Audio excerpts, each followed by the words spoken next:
Welcome to Lesson 02 of System Mastery, Unit File Anatomy. Most engineers copy-paste from Stack Overflow, tweak ExecStart, and pray nothing breaks at 3 a.m. We're ending that habit today. 4 pieces. The 3 sections, the top 30 directives, 1 annotated nginx.service, and the override pattern. 12 minutes from now, you'll read any unit file line by line and actually know what each directive does, because if you can't explain a line, you don't own the unit file. Start with the skeleton. Every unit file splits into 3 INI-style sections, and each one answers exactly one question. Unit is metadata. Who am I? What do I depend on? Service is execution. How do I actually run? Install is boot wiring. How do I get pulled in by systemctl enable? Mix them up and system silently ignores you. Drop ExecStart into unit and nothing happens. No error, no daemon, just a quiet shrug. Learn which question each section answers, and the directives stop feeling like trivia. So here's the payoff. A real nginx.service from a production box, every line decoded. Unit gives it a name, points at the docs, and orders itself behind the network. Service says nginx forks, drops a PID file, validates config before launch, then runs and restarts on failure. Install hooks it into multi-user.target so it comes up at boot. That's the whole file.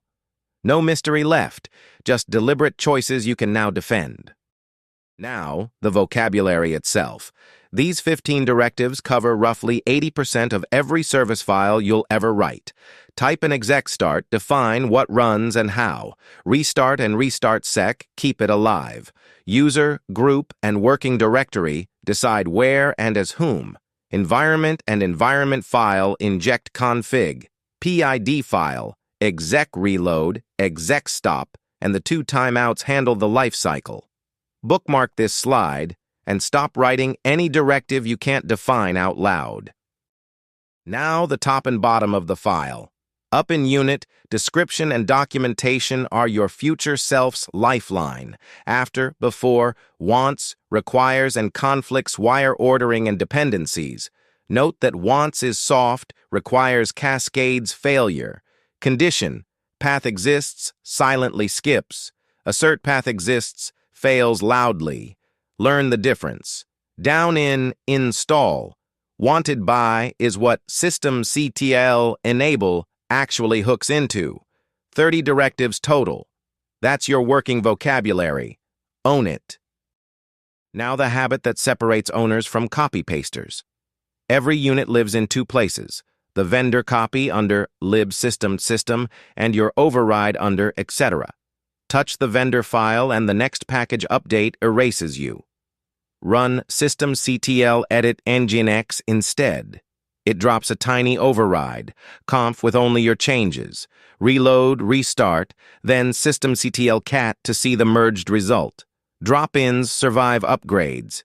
Vendor edits don't. Once you own overrides, the next leap is templates. 1 file, many instances. That's the $ symbol in the file name. Write myworker.service once, then start myworker Q1, myworker Q2, myworker Q3. Each one a live instance with %i carrying the part after the age straight into your ExecStart. Add %n, %h, %u, %p, and your unit adapts per instance without duplication. It's how Getty spawns every TT, how SSHD handles socket-activated sessions, how nspawn launches containers from one generic template. Learn to spot the AO, and half of systems suddenly makes sense. So step back and ask why any of this matters. Stack Overflow gives you snippets that work for 1 box, 1 distro, 1 moment, and leave you helpless the second something breaks. Drop-ins make your customizations survive every package upgrade, every distro bump. And templates compound the whole thing. 1 well-authored unit becomes 100 running instances. That's the difference between junior and senior. Junior writes 100 files, senior writes 1 template. Author, don't paste and pray. To make that authorship practical, here's your reference card. Vendor units live in lib, your custom work and symlinks go in, etc., and drop-ins sit in that service.d directory beside the unit they override. Use systemctl edit for fragments, edit, full when you need the whole file, and systemctl cat to see the merged result.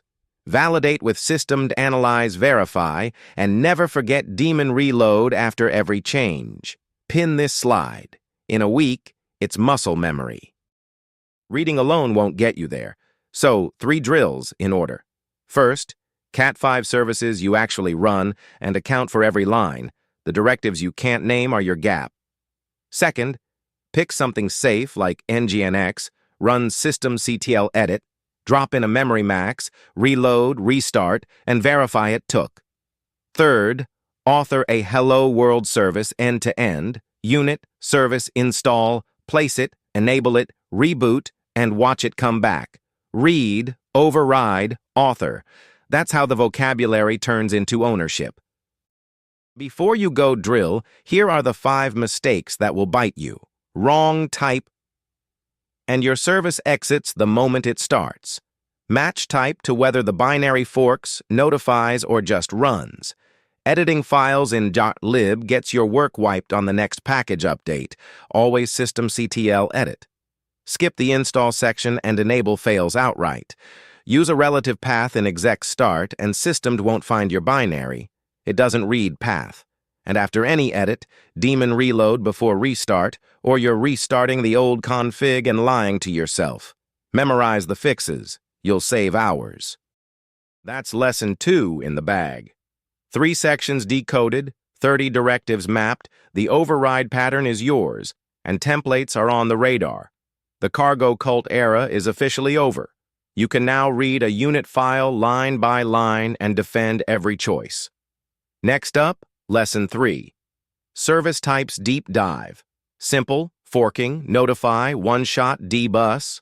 When each one fits, with real examples. Stop guessing at type equals. Start knowing. See you there.